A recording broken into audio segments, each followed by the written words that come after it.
Hello guys, welcome back to our YouTube platform daily current affairs session video number 90. మీలో ఎవరైనా ఇదే మొదటిసారిగా నా క్లాసెస్ చూడడం జరిగితే సబ్స్క్రైబ్ చేసుకోండి. కంటెంట్ నచ్చితే మాత్రం ఖచ్చితంగా లైక్ ఇవ్వండి. అండ్ కాంపిటేటివ్ ఎగ్జామ్ ప్రిపేర్ అవుతున్న మీ ఫ్రెండ్స్ అందరికీ ఈ వీడియోని షేర్ చేయండి. దీనికి సంబంధించిన పీడిఎఫ్ కింద డిస్క్రిప్షన్లో మన టెలిగ్రామ్ ఛానల్ ఉంది, అక్కడ అక్వైర్ చేసుకోవచ్చు. Okay, look into your first topic చూడండి. Indo Burma Ramsar regional initiative. Sir మాకు ఇండో తెలుసు, బర్మా తెలుసు, ఈ రామ్సర్ రీజనల్ ఇనిషియేటివ్ ఏంటి మరి కొత్తగా? ఎస్, పేర్లోనే ఉంది. ప్రాంతీయంగా రీజనల్ ఏంటంటే ఆ రీజియన్ వరకే ఆ రామ్సర్ సైట్ ని మళ్ళీ మనం కన్సర్వ్ చేయాలి. యాక్చువల్గా రామ్సర్ సైట్స్ అనేది ఏంటి, వెట్లాండ్స్ ని కన్సర్వేషన్ కి తీసుకొచ్చిన ప్రోగ్రామ్. ఓకేనా, మళ్ళీ వీటిని మళ్ళీ ఇండో బర్మా రీజియన్ లో మళ్ళీ రీజనల్ గా ప్రొటెక్షన్ ఇవ్వడం తీసుకొచ్చిన ఒక ఇనిషియేటివే ఇది. సరే, మరి ఇది ఎక్కడ జరిగింది? వెరీ రీసెంట్ గా మనకి COP15, మళ్ళీ కాప్స్ అంటే కాన్ఫరెన్స్ పార్టీస్ అని యుఎన్ఎఫ్సిసి అని మనకు ఒకటి ఉంటుంది, United framework for climate change అని. దానికి సంబంధించిన కాప్ కాదు, ఓకేనా, అది COP29, COP30 అలా కనబడుతుంది. So this conference parties only about Ramsar sites. ఇది ఎక్కడ జరిగింది ఈసారి COP15 అంటే? ఇది జింబాబ్వేలో జరిగింది.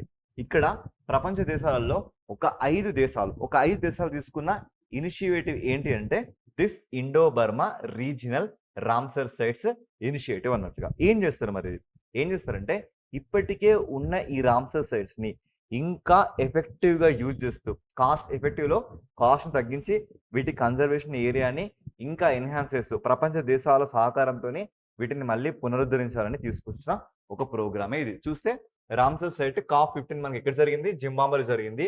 Conclude with the side of the event Indo Burma Ramsar regional initiative for what? Wetland conservation and restoration. ఓకేనా, సో మనకి 1971లో ఇక్కడ ఇరాన్ లో రామ్సర్ అనే సిటీలో మనకి ఈ ప్రోగ్రామ్ వచ్చింది. ఎందుకు? వెట్లాండ్స్ ని కన్జర్వ్ చేస్తానికి తీసుకొచ్చిన ప్రోగ్రామ్ ఈ రామ్సర్. మరి అలాంటిది మళ్ళీ ఈ రామ్సర్ సైట్స్ ని ప్రపంచవ్యాప్తంగా మళ్ళీ క్లీన్ గా రిజిస్ట్రేషన్ చేయడానికి తీసుకొచ్చుకున్న ప్రోగ్రామ్ ఏంటి? ఈ Indo Burma Ramsar regional initiative అన్నట్లుగా. సో మిమ్మల్ని అడుగుతున్న క్వశ్చన్ ఏంటంటే, how many Ramsar sites in ఇండియాలో ఎన్ని రామ్సర్ సైట్స్ ఉన్నాయి? ఓకేనా, సో మై ఫస్ట్ క్వశ్చన్, ఇండియాలో ఎన్ని రామ్సర్ సైట్స్ ఉన్నాయి అండ్ ఇండియాలో ఎన్ని వెట్లాండ్స్ ఉన్నాయి? అర్థమవుతుందా? ఎన్ని వెట్లాండ్స్ ఉన్నాయి, ఎన్ని సిగ్నిఫికెంట్ వెట్లాండ్స్ ఉన్నాయి, ఎన్ని రామ్సర్ సైట్ వెట్లాండ్స్ ఉన్నాయి చెప్పండి. సో క్వశ్చన్ మాత్రం క్లారిటీగా చదవండి. ఇన్ ఇండియా భారతదేశంలో భారతదేశంలో how many wetlands? Second question ఏంటి? Significant wetlands. ఓకేనా, సిగ్నిఫికెంట్ వెట్లాండ్స్. థర్డ్ క్వశ్చన్ చూడండి, how many Ramsar sites, Ramsar wetlands. So ఇప్పుడు చేయండి ఆన్సర్ ఏంటి? అందరూ సింపుల్ గా ఈ ఒక్క క్వశ్చన్ తో సైడ్ అయిపోదాం అనుకున్నారా? సో ఇప్పుడు ఆన్సర్ చేయండి. ఓకేనా, ఎస్. ఇక మన టాపిక్ లోకి వెళ్తే చూద్దామండి. సో దీన్ని మనం 5 దేశాలు కలిసి తీసుకున్నా అని చెప్పాం కదా. ఫస్ట్ తీసుకుంటే సో మనకి కాంబోడియా. ఓకేనా, వెరీ రీసెంట్ గా మనకి కంబోడియా అండ్ థాయిలాండ్ మధ్య ఒక ఉద్రిక్త వాతావరణం మనం చూసాం కదా, ప్రీ విహార్ శైవ టెంపుల్ అని. ఆ కాంటెక్స్ట్ లో మన కాంబోడియా మళ్ళీ లైమ్ లైట్ లోకి వచ్చింది. ఇప్పుడు కాంబోడియా కూడా దీంట్లో జాయిన్ అయింది. ఇక దాంతో పాటు చూసుకుంటే లావోస్ పీపుల్స్ డెమోక్రటిక్ రిపబ్లిక్. తర్వాత మయన్మార్ అంటే ఏంటి? బర్మానే కదా. ఈ బర్మా మనకి ఎప్పుడు ఏర్పడింది? గవర్నమెంట్ ఆఫ్ ఇండియా యాక్ట్ 1935 ప్రకారంగానే కదా ఇది మనకి ఏర్పడింది. ఇండియన్ పాలిటీలో మనం చూస్తామా లేదా? Next Thailand, next Vietnam, IUCN's Asiatic regional office. So ఇది ఒక రీజనల్ ఆఫీస్. కంట్రీ చూస్తే మనకి 5 కంట్రీస్. ఎన్ని? 5 కంట్రీస్ ఇక్కడ మనకు ఉన్నాయి. Cambodia, Laos, Myanmar, Thailand, Vietnam. So చూసుకుంటే ఇవన్నీ ఏంటి మనకి? ఫర్ ఎగ్జాంపుల్ ఇలా ఇండియా ఉంటే ఇవన్నీ మనకి పక్కనే కదా. సో ఇక్కడ చూసుకుంటే మనకి బర్మా కానీ, లావోస్ కానీ, ఆ తర్వాత కంబోడియా కానీ, ఆ తర్వాత మనకి ఇక్కడ వియత్నాం కానీ. సో ఇవన్నీ మనకి పక్కపక్కనే ఉన్నాయా లేదా? సో ఇవన్నీ అన్నట్లుగా. దాంతో పాటు ఐయుసిఎన్స్ ఏషియాటిక్ రీజనల్ ఆఫీస్ అని ఒక హెడ్ క్వార్టర్స్ ఉంటుంది. ఆ హెడ్ క్వార్టర్స్ కూడా ఇందులో మనకి ఉంటుంది అన్నట్లుగా. సో చూస్తే it is supported the IUCN's bridge. IUCN ఒక ప్రోగ్రామ్ తీసుకొచ్చింది. ఆ ప్రోగ్రామ్ ఏంటంటే బ్రిడ్జ్ ప్రోగ్రామ్ అంటే building river dialogues and governance. అంటే నదులకు సంబంధించిన రీస్టోరేషన్ ప్రాజెక్ట్ అన్నట్టుగా. ఇది ఎప్పటి నుంచి ఎప్పటి వరకు అమలులో ఉంటుందంటే 2022-2026 వరకు ఉంటుంది. ఇంకా ఐయుసిఎన్ అంటే మనందరికీ తెలిసిన విషయం. మనం ప్రతిరోజు ఎవ్రీడే దీని గురించి మనం చదువుతున్నామా లేదా? అవునా కాదా? సో, ఐయుసిఎన్ మనకి ఇది ఎప్పుడు ఏర్పడింది? 1948లో. ఎక్కడ ఏర్పడింది? గ్లాండ్. ఎక్కడుంటుంది ఇది? స్విట్జర్లాండ్. ఓకేనా? ఇది మనకి స్విట్జర్లాండ్‌లో ఏర్పడింది. ఓకేనా? యెస్. సో, దీనికి సంబంధించిన ఒక ప్రోగ్రామే building river dialogue and governance అనే ఒక ప్రోగ్రామ్ అన్నట్లు. ఈ ప్రోగ్రామ్ ఏం లేదండి. సో, పేరులోనే ఉంది. ఇగో చూడండి రివర్. రివర్ అంటే ఏంటి? మళ్ళీ తిరిగి నదులను పునరుద్ధరించాలి. నదులను మళ్ళీ రెజువనేట్ చేయాలి. ఓకేనా? యెస్. సో, ఇది దీనికి సంబంధించిన ఇష్యూ అన్నట్లుగా. సో, ఇదంతా మొత్తంగా ఈ స్ట్రక్చర్ ఏం చెప్తుందంటే మనకి ఇలా 5 దేశాలు ఒక గవర్నెన్స్ బాడీగా ఏర్పడి ఐయుసిఎన్‌కి రీజినల్ ఆఫీస్‌ని బేస్ చేసుకొని ఇవన్నీ రామ్సర్ సైట్స్‌ని మళ్ళీ తిరిగి పునరుద్ధరిస్తుందని ఈ విషయం చెప్తుంది. ఇక చూసుకుంటే మన ఐయుసిఎన్ రీజినల్ ఆఫీస్ మనకి ఎక్కడుంది? బ్యాంకాక్‌లో ఉంది. ఓకేనా? సో, ఇప్పుడు మనం చూసుకున్న ఈ ప్రోగ్రామ్ వీళ్ళు 2025-2030 వరకు దీన్ని ఇంప్లిమెంట్ చేద్దాం అనుకుంటున్నారు. ఓకేనా? యెస్. ఈ టాపిక్ అంతా చదివాం. మరి మనకు క్వెషన్స్ ఖచ్చితంగా కావాలి కదా! యెస్. ఆ క్వెషన్ చూడండి. What is the Ramsar regional initiative for central Asia? So, మనం చూసుకుంటే 2016 నుంచి 2024 వరకు ఇలాంటి ఇంకొక ఇనిషియేటివ్ ఉంది. ఆ initiative పేరేంటంటే Ramsar regional initiative for central Asia. మరి సార్ ఇంతకుముందు నేను చెప్పలేదు కదంటే, లేదు. క్వెషన్స్ వచ్చినప్పుడు దాన్ని బేస్ చేసుకొని దాని ముందున్న థింగ్ ఏంటి? దాన్ని ఎగ్జామ్‌లో అడిగే ప్రాక్టీస్ మనం చూస్తున్నాం, చూడబోతాం గూడా. ఆల్రెడీ చూస్తున్నాం, చూడబోతాం గూడా. అందుకే ఇలాంటి వాటిని అడ్రెస్ చేయండి. సో, ఇది గూడా రామ్సర్ సైట్ ప్రొటెక్షన్ గురించే 2016 నుంచి 2024 జరిగింది. ఇప్పుడు చూసుకుంటే మనకి Indo Burma Ramsar regional initiative వచ్చింది. దీన్ని చూసుకుంటే మనకి ఇది ఎప్పటి నుంచి ఎప్పటి వరకు కనబడుతుంది? 2025-2030 వరకు మనం దీన్ని చూడొచ్చు. ఓకే. మనం నెక్స్ట్ కరెంట్ అఫైర్స్ చూస్తే బయో ఫోర్టిఫైడ్ పొటాటోస్. సో, చూడండి మన దేశంలో ఐకార్ అగ్రికల్చర్ రీసెర్చ్. ఓకేనా? అగ్రికల్చర్ రీసెర్చ్ ఇన్స్టిట్యూట్ అని మనకు ఒకటి ఉంటుంది. దీనికి సంబంధించిన పొటాటో రీసెర్చ్ సెంటర్ అండి. పొటాటో రీసెర్చ్ సెంటర్ మన దేశంలో ఎక్కడుంది మనకి? షిమ్లాలో ఉంది. ఎక్కడుంటుంది Shimla? It's the capital for Himachal Pradesh. So, చూసుకుంటే మన దేశంలో ఐకార్‌కి సంబంధించి పొటాటో రీసెర్చ్ సెంటర్ మనకి ఎక్కడుంది? షిమ్లా, హిమాచల్ ప్రదేశ్‌లో ఉంది. ఇదే విధంగా మనం ఎంటైర్ వరల్డ్‌లో చూసుకుంటే పెరూలో ఉంది. అయితే ఇప్పుడు బయో ఫోర్టిఫైడ్. ఇక మనకి ఫోర్టిఫైడ్ అంటే అర్థం ఏంటి? సో, మరింత ఎన్హాన్స్‌డ్‌గా, ఎండోర్స్‌గా వచ్చిన పొటాటోస్. ఎందుకు ఈ పొటాటోస్‌ని తీసుకొచ్చారంటే, ఎవరైతే ఆడవాళ్ళలో ఎక్కువ అనీమియా, రక్తహీనతకు సంబంధించిన డిసీజెస్ మనకు ఎక్కువ కనబడతాయి కదా! వాళ్ళలో ఈ అనీమియాని తగ్గిస్తూ ఐరన్ కంటెంట్‌ని, ఫైబర్ కంటెంట్‌ని ఎన్హాన్స్ చేసే విధంగా ఈ పొటాటోస్‌ని రూపొందించడం జరిగింది. ఇక వీటిని చూస్తే ఈ మన అప్పర్ గ్యాంగెటిక్ లొకేషన్‌లో గాని, ఆ యూపీ నార్త్ ఇండియా లొకేషన్‌లో గాని వాటి వెదర్‌కి తగ్గట్టుగా ఇక్కడ వాటిని ఏ విధంగా మనం వాటిని కల్టివేషన్ చేయాలి అనే ఈ ప్రాసెస్ మొత్తాన్ని మనం సెంట్రల్ పొటాటో ఇన్‌స్టిట్యూట్ నుంచి అడాప్ట్ చేసుకోవడం జరిగింది. ఒకసారి కంటెంట్ చూడండి. India is taking a significant step in tackling micronutrient deficiency. So, చూస్తే సూక్ష్మ పోషకాల డెఫిషియన్సీ ఉన్నందున ఇంప్రూవింగ్ అగ్రికల్చర్ సస్టైనబిలిటీ ఆల్సో. అంటే అగ్రికల్చర్ సుస్థిరత పెంచడానికి మనం బయో ఫోర్టిఫికేషన్ పొటాటోస్‌ని మనం తీసుకురావడం జరిగింది. సో, ఇక్కడ సెంట్రల్ అంటే లైక్ ఇంటర్నేషనల్ పొటాటో ఇన్‌స్టిట్యూట్ అని మనకోటి పెరూలో ఉంటుంది. ఆ ఇన్‌స్టిట్యూట్ సహాయంతో. సో, ఒకసారి అసలు అంటే ఏంటి ఒకసారి చూద్దామండి.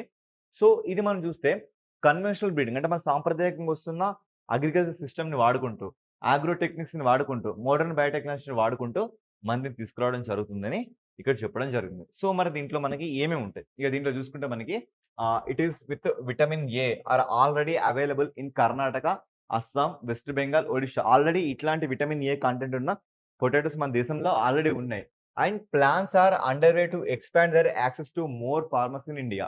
సో, బట్ అవి ఇంకా మన వరకు రాట్లేదు. వీటిని ఇంకా మన రైతులకి ఎక్స్‌పాండ్ చేద్దాం. సో, వాటితో పాటు ఇట్లాంటి సిస్టమ్‌ని గూడా మన దేశంలో చూస్తే ఈ సిఐపి ఇప్పుడు మనం మాట్లాడుకుంటున్న ఈ institute of potato international institute ఉంది గదా! తన యొక్క రీజినల్ ఇన్‌స్టిట్యూట్‌ని మన దేశంలో ఆగ్రాలో వాళ్ళు ఎస్టాబ్లిష్ చేద్దాం అనుకుంటున్నారు. సో, మొత్తంగా చెప్పాల్సింది ఏంటి అంటే మన దేశంలో ఇలా అనీమియా ప్రాబ్లమ్స్ ఉన్న వాళ్ళని గుర్తిస్తూ ఐరన్ కంటెంట్‌ని, ఫైబర్ కంటెంట్‌ని ఎక్కువ చేస్తూ పెరూలో ఇంటర్నేషనల్ వైస్‌గా ఒక పొటాటో రీసెర్చ్ ఇన్‌స్టిట్యూట్ ఉంది. ఆ పొటాటో రీసెర్చ్ ఇన్‌స్టిట్యూట్ వాళ్ళ సహాయంతోని మనం ఈ బయో ఫోర్టిఫైడ్ పొటాటోస్‌ని కల్టివేట్ చేయబోతున్నాం. వాటిని మనం రకరకాల టెక్నిక్స్‌ని వాడుతూ మన ఇండియా నేచర్‌కి తగ్గట్టుగా మనం దీనికి డిజైన్ చేయాలనుకుంటున్నాం. ఆల్రెడీ మన దేశంలో ఇలా ఫోర్టిఫైడ్ అయిన పొటాటోస్ కొన్నున్నాయి.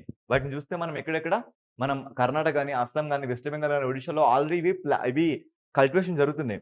కానీ అందరికి ఇవి రీచ్ అవ్వట్లేదు. సో, దాంతో పాటు దీన్ని గూడా మనం అడాప్ట్ చేసుకుందాం. ఏంటి? ఈ బయో ఫోర్టిఫైడ్ పొటాటోస్ కూడా మనం అడాప్ట్ చేసుకుందాం అని ఎంటైర్‌గా ఈ సెషన్ చెప్తుంది. అర్థమైందా? ఈ కాంటెక్స్ట్‌లో మనం చూస్తే ICAR central potato research institute మనకి ఎక్కడుంది? షిమ్లాలో ఉంది. ఈ క్వెషన్ వెరీ ఇంపార్టెంట్ క్వెషన్. ఓకేనా?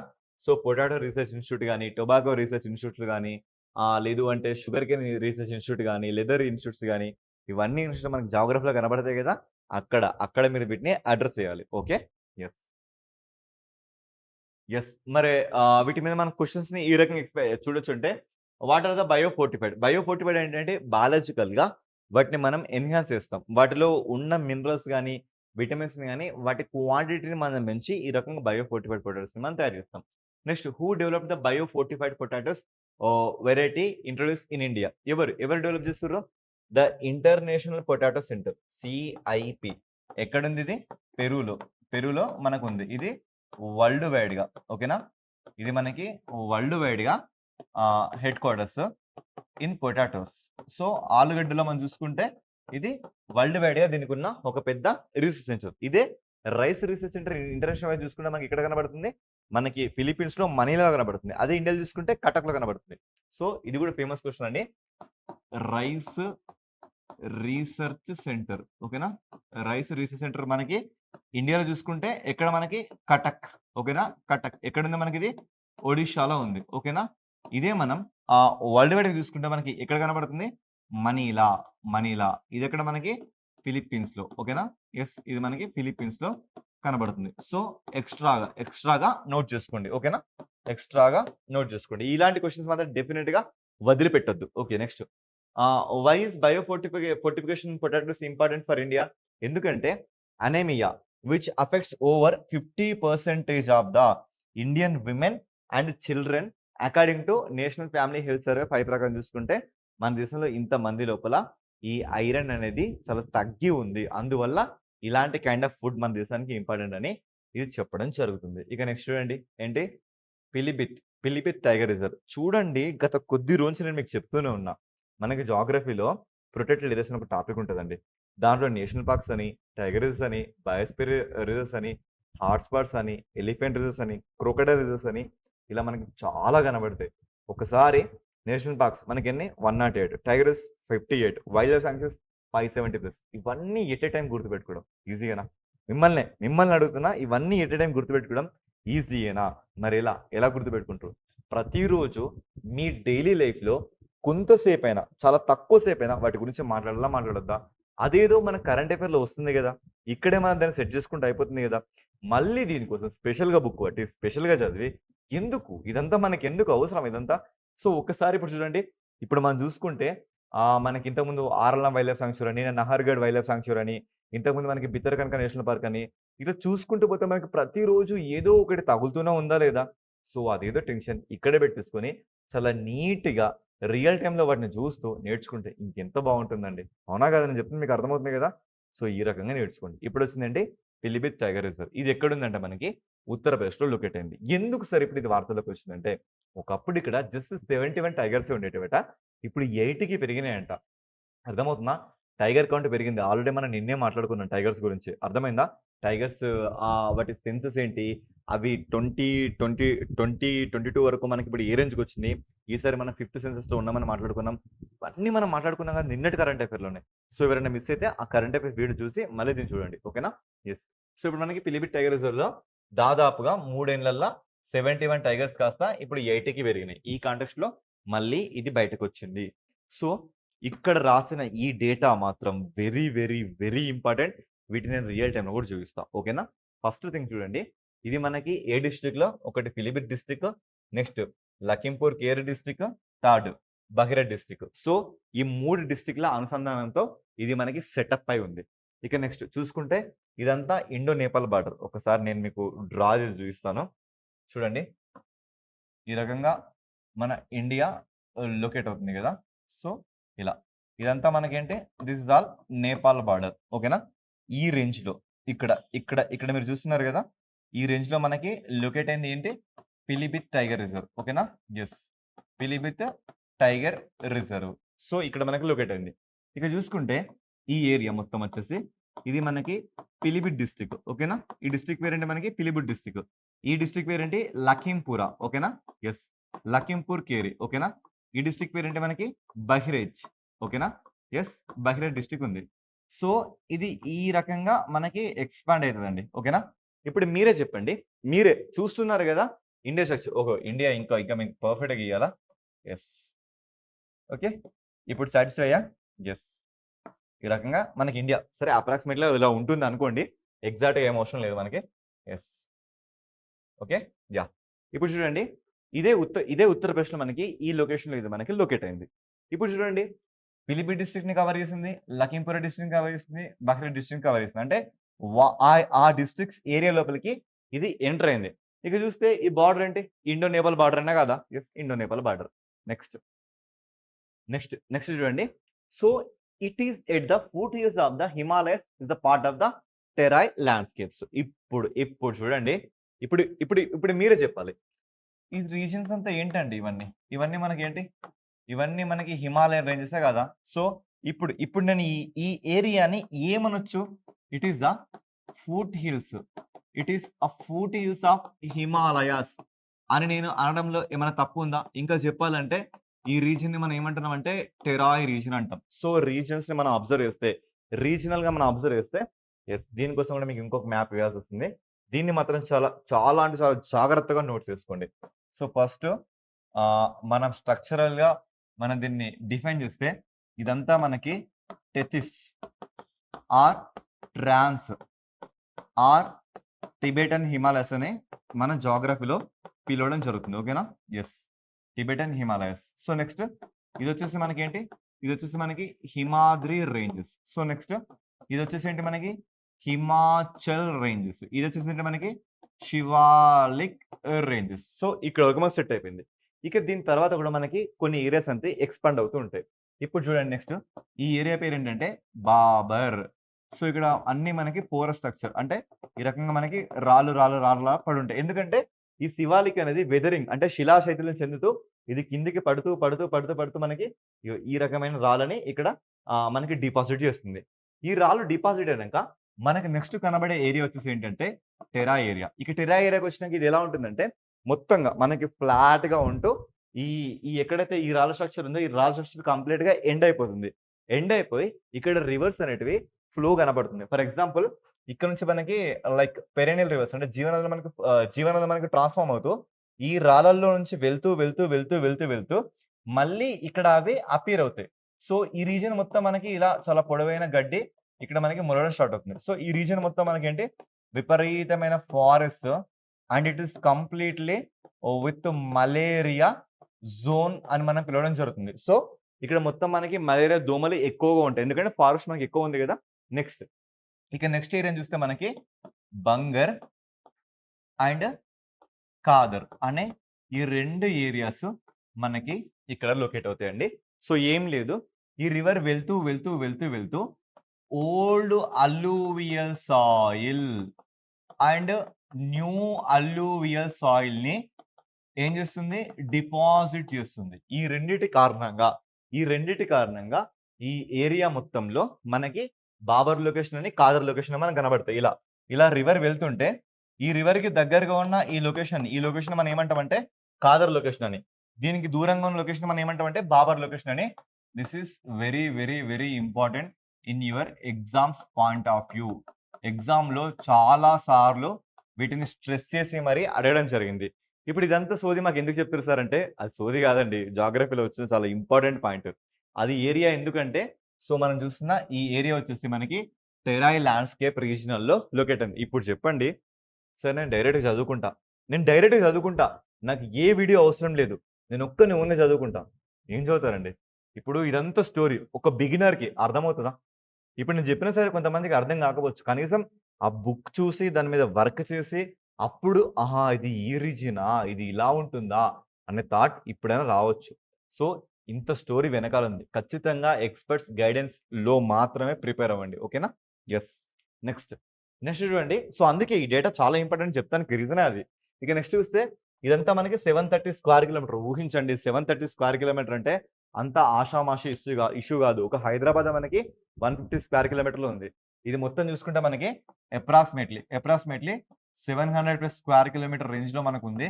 అయితే ఇందులో కోర్ జోన్ వచ్చేసి దాదాపుగా 632 స్క్వేర్ కిలోమీటర్ ఉంది. మరి కోర్ జోన్ అంటే ఏంటి సార్? ఒక్క నిమిషం చెప్తున్నా. ఇదంతా మనకి ల్యాండ్ అనుకోండి. ఇదంతా మనకి ల్యాండ్. ఈ ల్యాండ్‌లో ఇక్కడి వరకు రాకపోకలు చేయొచ్చు. ఇక ఈ ఏరియా ఉంటుందండి. ఇది కేవలం రీసెర్చ్ పర్పస్ మాత్రమే ఉంటుంది. ఇక ఈ ఏరియా ఉంటుందండి. ఈ ఏరియాని మనం ఏమంటామంటే కోర్ జోన్ అంటాం. ఈ జోన్‌లోకి ఎవ్వరు కూడా వెళ్ళొద్దు. ఎందుకు వెళ్ళొద్దు? వెళ్తే ఖతమే. ఏం జరుగుతుంది? టైగర్స్ దీని లోపల మొత్తం ఇష్టం వచ్చినట్లు ఈ టైగర్స్ దీని లోపల సంచరిస్తూ ఉంటాయి. అర్థమైందా? సో, ఇష్టం వచ్చినట్లు ఈ ఈ ఈ ఇక్కడ మనకు కనబడుతున్న ఈ రేంజ్ మొత్తంలో మనకుంటుంది. ఈ రేంజ్ దాదాపు మనకి ఎన్ని స్క్వేర్ కిలోమీటర్స్ రేంజ్ ఉంది? 632 స్క్వేర్ కిలోమీటర్ రేంజ్‌లో ఇది మనకి ఆక్యుపై అయింది. సో, చూసుకుంటే ఇక్కడ మనకి చాలా రివర్స్ మనకు కనబడుతున్నాయి. అందులో ఫేమస్ రివర్ వచ్చేసి శారదా రివర్, చూకా రివర్, తర్వాత మాలా ఖన్నట్ రివర్. ఓకేనా? ఈ రివర్స్ ఇక్కడ మనకు కనబడుతున్నాయి. ఇక దాంతో పాటు ఇక్కడ చూసుకుంటే ఇంతకుముందు అల్లువేల్ సాయిల్ అని మాట్లాడా గుర్తుందా? చూడండి. Old alluvial soil, new alluvial soil అని మాట్లాడా గదా! సో, ఆ అల్లువేల్ సాయిల్స్ గాని, సవన్నా కైండ్ ఆఫ్ గ్రాసెస్ గాని, సో, గ్రాసెస్ ఎక్కడ ఏర్పరుస్తారంటే ఇవి చూడండి. ఇదంతా ఏంటి? Grasslands. ఓకేనా? This is all grasslands. So, చూస్తే మనకి savanna kind of grasslands గాని, మార్ష్ గ్రాస్ ల్యాండ్స్ గాని, సో, ఇదంతా స్ట్రక్చర్ ఇక్కడ మనకు కనబడుతుంది. అండ్ దాంతో పాటు ఇక్కడ మనకి శారదా సాగర్ డ్యామ్ అని ఒకటుంది. ఇది extended to up to 22 kilometre. So, చూస్తే మనకి శారదా డ్యామ్ మనకి ఎలా కనబడుతుందంటే ఈ రేంజ్‌లో, ఈ రేంజ్‌లో, ఇదే రేంజ్‌లో మనకు కనబడే డ్యామ్ ఏంటి? It is Sharada Sagar dam. ఓకేనా? సో, ఇదంతా స్టోరీ దీని వెనకాల ఉంది. ఇలా ఈ రకంగా మనకి ఇది కనబడుతుంది. సరే ఇప్పుడు రియల్ టైమ్‌లో చూపిస్తాను. ఉన్నది అందుకే కదా! యెస్. యెస్. చూడండి. ఫస్ట్ ఆఫ్ ఆల్ మీరు పిలిభిత్తిని ఇక్కడ చూడండి. ఫస్ట్ ఆఫ్ ఆల్ ఆహ్, ఇప్పుడు మీరు చూస్తున్న ఈ గ్రీనరీ జోన్ మొత్తం మనం చూస్తున్న పిలిభిత్ జోన్. ఇక్కడ చూస్తే పిలిభిత్ డిస్ట్రిక్ట్ మనం కనబడుతుందా లేదా? యెస్. లఖింపూర్ డిస్ట్రిక్ట్ కనబడుతుందా లేదా? బహ్రైచ్ డిస్ట్రిక్ట్ కనబడుతుందా లేదా? సార్ బహ్రైచ్ దాకా వచ్చిందంటే చూడండి. ఇక్కడ మీకు గ్రీన్ స్కార్ప్స్ కనబడుతున్నాయా లేదా? గ్రీన్ స్కేప్స్. ఇక్కడ కూడా మీకు గ్రీన్ స్కేప్స్ కనబడుతున్నాయా లేదా? ఈ డిస్ట్రిక్ట్ అంటే ఇక్కడ మాత్రం ఉండదు గదా! ఈ డిస్ట్రిక్ట్ ఇక్కడ దాకా వస్తది గదా! నెక్స్ట్ పిలిభిత్ డిస్ట్రిక్ట్ చూడండి. ఇంకా పిలిభిత్ డిస్ట్రిక్ట్‌లో మెయిన్‌గా ఇది ఇక్కడ మనకి లొకేట్ అయింది. ఇప్పుడు లఖింపూర్ చూడండి. ఈ లఖింపూర్‌లో కూడా ఇది మనకు లొకేట్ అయింది. ఇప్పుడు మీరు అడ్రెస్ చేయండి. అవునా సార్ ఇప్పటివరకు మీరు మాట్లాడారు కదా! శివాలిక్ రేంజ్ అన్నారు గదా! ఇప్పుడు మీరే చెప్పండి. Yes. So, Tethys or trans Himalayas, Himadri Himalayas, Himachal Himalayas. ఇప్పుడు చూడండి. సో, ఈ మీద మనకు కనబడుతున్న ఈ జోన్ మొత్తం మనకి టెథిస్ హిమాలయస్. ఓకేనా? సో, ఇదంతా మనకు కనబడుతున్న జోన్ అంతా టెథిస్ హిమాలయస్. ఇక ఈ రేంజ్ వచ్చేసి మనకి హిమాద్రి హిమాలయస్. ఇక ఈ రేంజ్ వచ్చేసి మనకి హిమాచల్ హిమాలయస్. ఇక వాటి కిందున్న ఈ జోన్ అంతా ఏంటి మనకి శివాలిక్ హిమాలయస్. ఆ శివాలిక్ హిమాలయస్ కిందనే మనకి బాబర్ గాని, టెరాయ్ గాని, బంగార్ గాని, కాదర్ గాని లొకేట్ అయినాయి. ఒకసారి చూస్తారా మరి? చూడండి. యెస్. చూడండి మీకోసం నేను శివాలిక్‌ని కూడా చూపించడానికి రెడీ. ఇప్పుడు చూసి మాట్లాడండి. ఏ రకంగా కనబడుతుంది శివాలిక్స్? ఇప్పుడు అర్థమవుతుందా? సో, ఈ లెవెల్‌లో మనకి ఈ శివాలిక్స్ అనేటివి మనకి ఇవన్నీ ఈ లెవెల్‌లో మనకి లొకేట్ అయ్యాయి. సో, ఇదంతా ఇప్పుడు మీరు చూస్తున్న ఈ పార్ట్ మొత్తం శివాలిక్. అక్కడెక్కడో మనకి హిమాద్రి రేంజెస్ నుంచి ట్రాన్స్‌ఫార్మ్ అయిన పెరెనియల్ రివర్స్ కనబడుతున్నాయి కదా! రివర్స్ నదులు. ఈ రకంగా నదులు వస్తూ ఈ రాళ్ళలో నుంచి డిసపియర్ అవుతూ టెరాయ్ రేంజ్‌కొచ్చేసరికి మళ్ళీ అవి అపియర్ అవుతున్నాయి. ఇది అండి. This is the real time visualisation. Okay. Next చూడండి. ఇదంతా మనం మాట్లాడుకున్నాం పిలిభిత్ జోన్. ఈ పిలిభిత్ జోన్‌లో ఇక్కడ మీకు ఒక వాటర్ బాడీ కనబడుతుందా? శారదా సాగర్. కనబడిందా లేదా? చూస్తున్నారు గదా! యెస్. సో, ఇదంతా మనకి పిలిభిత్ జోన్ అన్నట్లుగా.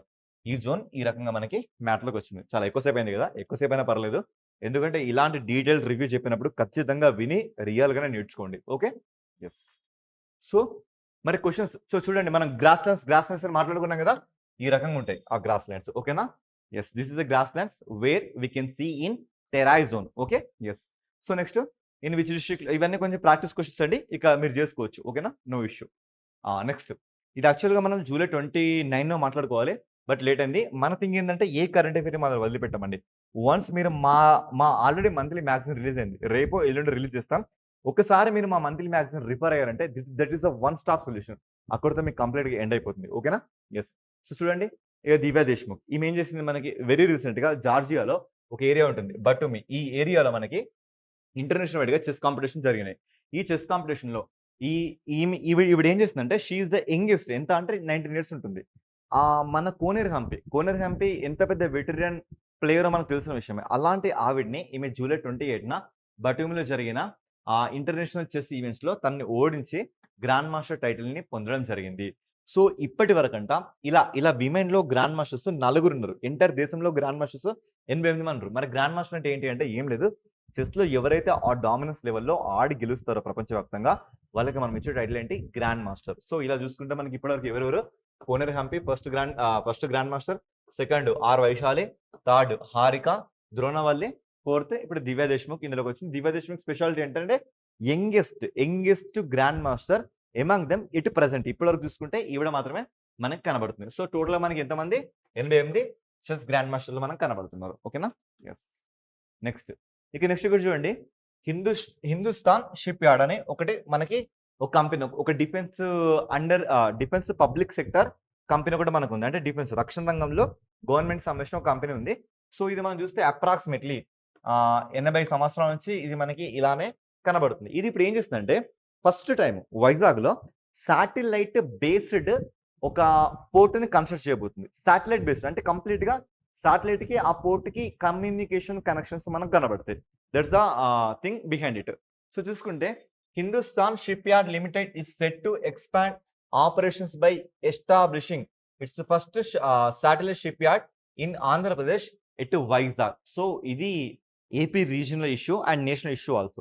సో ఇక్కడ చూసుకుంటే మనకి ఏపీలో వైజాగ్‌లో ఫస్ట్ సాటిలైట్ బేస్డ్ ఒక షిప్ యార్డ్‌ని కన్స్ట్రక్ట్ చేయబోతుంది. ఇక 85 ఇయర్స్ నుంచి మనం ఈ డిఫెన్స్ పబ్లిక్ సెక్టర్ అండర్‌టేకింగ్‌ని మనం చూస్తున్నాం. ఏంటి?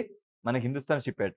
ఇది తన యొక్క పొటెన్షియాలిటీ సైట్స్‌ని అంటే తన యొక్క సైట్స్‌ని ఇంకా ఎక్స్‌పాండ్ చేసుకోవాలనుకుంటుంది.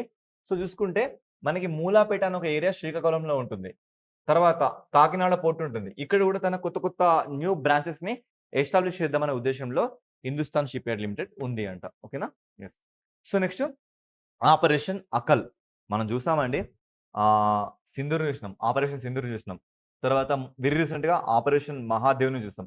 ఇప్పుడేంటి మనం ఆపరేషన్ అకాల్‌ని చూస్తున్నాం. సో చూస్తే ఇదేంటి అంటే కుల్గామ్ డిస్ట్రిక్ట్ అని మనకి జమ్మూ కాశ్మీర్‌లో ఒక డిస్ట్రిక్ట్ ఉంటుందండి. సో ఆ డిస్ట్రిక్ట్ పేరేంటి మనకి? కుల్గామ్ డిస్ట్రిక్ట్. ఈ కుల్గామ్ డిస్ట్రిక్ట్‌లో సో మనం చూసుకుంటే ఈ అకల్ అంటే ఏంటంటే వీళ్ళందరిని చంపేయడం అన్నట్లుగా. ఈ ఉగ్రవాదిని చంపేసే కార్యక్రమాన్ని మనం ఆపరేషన్ అకాల్ అని తీసుకురావడం జరిగింది. అడుగుతారు. వెరీ రీసెంట్‌గా మనం చూస్తున్న ఆపరేషన్ సింధూర్ గాని, లేదా ఆపరేషన్ మహాదేవ్ గాని, ఆపరేషన్ అకాల్ గాని ఇవన్నీ దేనికి సంబంధించినవి? లేదంటే ఇందులో ఇన్వాల్వ్ అయిన పీపుల్ ఎవరు? This is launched by whom? ఇలాంటి క్వెషన్స్ మనకి ఎగ్జామ్‌లో చూసే ప్రాబబిలిటీ మనకుంది. ఇలా చూస్తే ఒక టెర్రరిస్ట్ వీళ్ళ దాడిలో అంతమైపోయారట. ఇక this is launched by Chinar corps. So చూడండి, చినార్ కార్ప్స్ ఇండియన్ ఆర్మీకి చెందిన వాళ్ళు. దాంతో పాటు జమ్మూ కాశ్మీర్ పోలీస్, ఇక దాంతో పాటు స్పెషల్ ఆపరేషన్స్ గ్రూప్ ఎస్ఓజి వీళ్ళందరి సహాయంతో ఈ ఆపరేషన్ చేపట్టడం జరిగింది. ఇక ఏం చూసుకుంటే neutralised 3-5 terrorist based intelligence inputs Titan the internal security and dismantle local terror modules. అంటే ఏం లేదండి. మొత్తంగా చూసుకుంటే టెర్రరిస్ట్‌కి సంబంధించిన వింగ్స్‌ని అక్కడ డిస్మాంటిల్ చేయాలి. వాళ్ళకి ఎలాంటి కమ్యూనికేషన్ రాకుండా చూసుకోవాలి. ఇంకెవరైనా దొరికితే అక్కడనే వీళ్ళందరిని సంహరించాలి. ఇలాంటి ఉద్దేశంతో దీన్ని మనకు తీసుకురావడం జరిగింది. ఓకేనా? సో ఇది. సో ఈ లాంచ్డ్ బై హూమ్ ఇది మాత్రం చాలా important. Chinar corps Indian army నుంచి, తర్వాత జమ్మూ కాశ్మీర్ పోలీస్, తర్వాత స్పెషల్ ఆపరేషన్ గ్రూప్స్ అని మనకు ఒకటి ఉంటుంది. వీళ్ళ సహాయంతో దీన్ని లాంచ్ చేయడం జరిగింది. Okay. So this is very important. Mahabodhi temple. ఇప్పుడు మనకి మహాబోధి టెంపుల్ వచ్చింది. ఎందుకు వచ్చిందంటే దీన్ని కన్స్ట్రక్షన్ మళ్ళీ చేయాలనే ఉద్దేశంతో ఇది మళ్ళీ లైమ్‌లైట్‌లోకి వచ్చింది. ఒకసారి చూడండి. Supreme court recently agreed to review ఒక పిటిషన్ వేశారు సుప్రీం కోర్ట్‌లో. అదేంటి అంటే బోధగయ టెంపుల్ యాక్ట్ 1949 ప్రకారంగా చూసుకుంటే advocating for it's replacement with central law to better manage the Mahabodhi temple in Bihar. అంటే ఇంకా బెటర్‌గా దాన్ని నిర్వహించాలి. చూసుకుంటే వీళ్ళ మీద సెపరేట్‌గా ఒక యాక్టే చేశారు. బోధ్‌గయ యాక్ట్, టెంపుల్ యాక్ట్ 1949 ప్రకారంగా. చూసుకుంటే ఇంకా మరింత మెరుగ్గా నిర్వహించడానికి కేంద్ర చట్టంతో దీన్ని భర్తీ చేయాలి. సో, కేంద్రం ఇక్కడ ఇన్వాల్వ్ అవ్వాలి. ఇంకా చాలా బెటర్‌గా దీన్ని మేనేజ్ చేయాలి అని ఇప్పుడు ఇది మనకి లైమ్‌లైట్‌లోకొచ్చింది. ఈ కాంటెక్స్ట్‌లో దీన్ని మీరు ఎలా చూడాలంటే హిస్టారిక్ పర్స్‌పెక్టివ్‌లో అర్థమవుతుందా? హిస్టారిక్ పర్స్‌పెక్ట్‌లో మీరు దీన్ని చూడాల్సిన అవసరం ఎంతగానో ఉంది. సో, ఇప్పుడు చూడండి ఫస్ట్ ఆఫ్ ఆల్ మీరు ఈ టెంపుల్ చూస్తేనే మీకొక it's a different kind of architecture మీకు కనబడుతుందా? లేదా? చెప్పండి. కనబడుతుందా? లేదా? మరి ఆ ఆర్కిటెక్చర్ అది ఎవరు కట్టించిర్రు? మళ్ళీ సెకండ్ టైమ్ ఎవరు కట్టించిర్రు? మళ్ళీ రెజొనేట్ ఎవరు చేసిర్రు? దాని లోపల స్ట్రక్చర్ ఎలా ఉంటుంది? సాంక్టమ్ సాంక్టోరియం అంటే గర్భగుడిలో ఉన్న దేవుడు మనకి ఎలా కనపడుతుంది? ఒకసారి చూడండి. సో, గర్భగుడిలో దేవుడు. ఇదంతా ఏమనుకుంటున్నారు మీరు? So, this is all yellow. Yellow, yellow sandstone. Sandstone ఐడల్‌తో దీన్ని నిర్మించడం జరిగింది. ఓకేనా? సో, ఈ రకంగా ఇవన్నిటి గురించి మనం డిస్కస్ చేద్దాం. ఓకేనా? యెస్. సో, బ్రీఫ్ అనాలిసిస్ మనం చూస్తే ఇక్కడ కనబడుతున్న డేటా మొత్తంగా మనకి ఇంపార్టెంట్. అర్థమవుతుందా? చాలా చాలా ఇంపార్టెంట్. సో, బుద్ధుడికి సంబంధించిన 4 మోస్ట్ సాక్రెడ్ సైట్స్ మనకు కొన్నుంటాయి. సో, బుద్ధుడు పుట్టడం గాని, బుద్ధుడు ఫస్ట్ సెరమనీ అంటే ఫస్ట్ టైమ్ స్పీచ్ ఇవ్వడం, ధర్మచక్ర పరివర్తనం అంటారు దాన్ని. అది గాని, లేదంటే తను మహాపరినిర్వాణం అంటే తను మరణించడం గాని, ఇలాంటి కొన్ని ఈవెంట్స్ మనకు చాలా ఇంపార్టెంట్. అదే కాంటెక్స్ట్‌లో మనం చూస్తే, సో, లుంబినిలో బుద్ధుడు పుట్టడం జరిగింది. నెక్స్ట్ తర్వాత బుద్ధుడికి ఎన్‌లైట్‌మెంట్ ఎక్కడ జరిగింది? మనకు చూసుకుంటే ఈ గాలిలో జరిగింది. నెక్స్ట్ ఈ సారనాథ్‌లో చూసుకుంటే తన ఫస్ట్ సారనాథ్ అంటే ఎక్కడో లేదండి మళ్ళీ బెనారస్ కాశీ ఉందా? కాశీ పక్కన సారనాథ్ ఉంటుంది. ఈ సారనాథ్‌లో తను ఫస్ట్ సెరమనీ ఇచ్చిండు. దాని పేరేంటంటే ధర్మ చక్ర పరివర్తనం. ధర్మచక్ర పరివర్తనం అని ఇవ్వడం జరిగింది. నెక్స్ట్ కుషినగర్‌లో బుద్ధుడు చనిపోయాడు. సో, సార్ ధర్మచక్ర పరివర్తనం అంటే ఏంటి? అని డౌట్ వచ్చిందా? ఏం లేదండి. సింపుల్‌గా కోరికలు దుఃఖానికి కారణం ఏంటి? కోరికలు. ఆ కోరికలను చేయించాలి. సో, ఇంతే కదా బుద్ధుడు చెప్పింది. దాంతో పాటు బుద్ధుడు ఇంకేమన్నాడు? సరైన పనులు చేయండి. సరైన విధంగా ఉండండి. అబద్దాలు ఆడొద్దు. వేరే వాళ్ళ ఆస్తుల్ని మనం తీసుకోవద్దు. ఇలాంటివి కదా! అన్నీ మనకు తెలిసినయి. కొత్తగా ఏం లేవు. కానీ మనం పాటించం. అంతే కదా! ఐ మీన్ నేను పాటిస్తా. మీరు పాటిస్తారో లేదో మీరే కామెంట్ చేయండి. ఓకేనా? సో, ఈ రకంగా బుద్ధుడికి సంబంధించిన 4 ఫేమస్ ఈవెంట్స్ ఉంటాయి. అందులో one of the famous events is Bodh Gaya. ఇక్కడ మనకి బీహార్‌లో ఉంటుంది. చూస్తే ఇది ఏ నది ఒడ్డున ఉంటుందంటే, నిరంజన్ నది ఒడ్డున ఉంటుంది. కాకపోతే మీరు టైప్ చేసి చూడండి. మీకు ఫాల్గు నది అని కనబడుతుంది. సో, ఇక్కడ నేను చెప్పేది ఏంది అంటే, ఆ 2 నదులు, ఆ నది పేరు మనకి 2 పేర్లున్నాయి. ఫస్ట్ చూసుకుంటే మనకి ఫాల్గు రివర్. ఓకేనా? ఫాల్గు రివర్ లేదా ఇదే రివర్‌కి ఉన్న మరొక పేరేంటి? నిరంజన్ రివర్. ఓకేనా? నిరంజన్ రివర్. ఇక చూసుకుంటే ఈ టెంపుల్‌కి యునెస్కో గుర్తింపు వచ్చింది. ఎప్పుడు మనకి 2002లోనే దీనికి యునెస్కో గుర్తింపు కూడా వచ్చింది. ఇక చూసుకుంటే ఫస్ట్ టైమ్ ఈ టెంపుల్‌ని ఎవరు కన్‌స్ట్రక్ట్ చేశారంటే అశోకుడు కన్‌స్ట్రక్ట్ చేయడం జరిగింది. ఇక తర్వాత గుప్తులు దీన్ని కన్‌స్ట్రక్ట్ చేయడం జరిగింది. ఇక ఆ తర్వాత బర్మాకు చెందిన కొంతమంది బుద్ధిస్ట్‌లు దాంతో పాటు మనకి ఫేమస్‌గా చూసుకున్న director general of archaeology survey of department ఎవరు మనకి అలెగ్జాండర్ కన్నింగ్‌హామ్ మనకి సింధు నాగరికతలో కనబడతాడు. వేదిక నాగరికతలో కనబడతాడు. ఆయన మళ్ళీ దీన్ని కన్‌స్ట్రక్ట్ చేయడం జరిగింది. ఓకేనా? Yes. So, Maurya dynasty, Gupta dynasty ఇక తర్వాత చూసుకుంటే అలెగ్జాండర్ కన్నింగ్‌హామ్ వీళ్ళందరూ దీన్ని మళ్ళీ దీన్ని రీకన్‌స్ట్రక్ట్ చేయడం జరిగింది. ఓకేనా? యెస్. సో, ఇక దీని యొక్క స్ట్రక్చర్ చూసుకుందాం. మనం చూసుకుంటే 55 మీటర్ హైట్ మనకు కనబడుతుంది. సో, శిఖర అంటే మనకి ఇలా ఉంది కదా! ఒకసారి చూడండి. యెస్. సో, శిఖరం కనబడుతుందా మీకిలా? ఈ రకంగా. ఈ రకంగా. సో, టోటల్ హైట్ మనకెంత? 55 మీటర్. ఓకేనా? 188 ఫీట్ వరకు ఇది మనకి కనబడుతుంది. ఓకే. నెక్స్ట్. సో, ఇందులో చూసుకుంటే మనకి yellow sandstone statue of the Buddha encased in a glass. So, వజ్రాసనం. ఇక్కడ మనం చూస్తే వజ్రాసనం. అంటే ఏంటి అంటే బుద్ధుడు ధ్యానం చేసి జ్ఞానోదయం పొందిన ఖచ్చితమైన ప్రదేశాన్ని గుర్తించే ఒక రాతి పలక ఇక్కడ మనకు కనబడుతుంది. ఒకసారి చూడండి. యెస్. మళ్ళీ చూడండి. ఈ రకంగా. ఇదంతా గ్లాస్‌తో కవర్ అయి ఉంటుంది. దీని లోపల మనకి బుద్ధుడు ఈ రకంగా యెల్లో శాండ్‌స్టోన్‌లో మనకి ఈ సాంక్టమ్ సాంక్టోరియంలో మనకి స్టాచ్యూ కనబడుతుంది. ఓకేనా? So, this is about Bodh Gaya. మరి క్వెషన్స్ ఏంటి మనకి? Where the Mahabodhi temple located?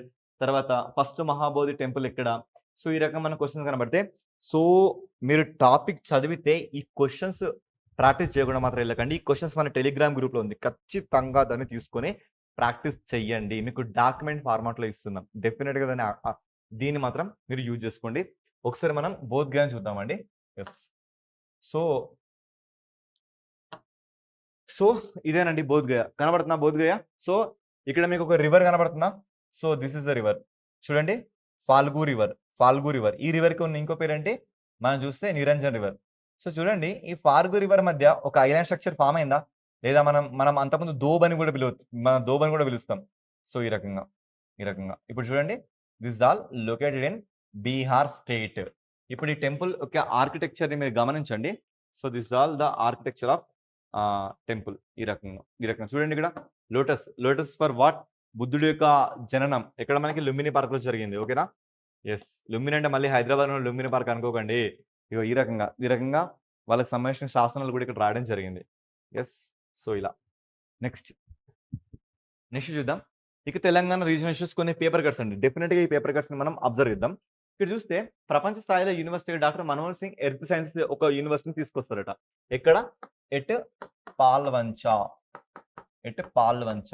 So, earth sciences విభాగంలో స్టూడెంట్స్‌కి ఇలా తెలంగాణలో ఒక కొత్త యూనివర్సిటీ రాబోతుంది. ఆ యూనివర్సిటీ పేరేంటంటే doctor Manmohan Singh earth sciences university ఒక యూనివర్సిటీ మేము తీసుకొస్తున్నాం.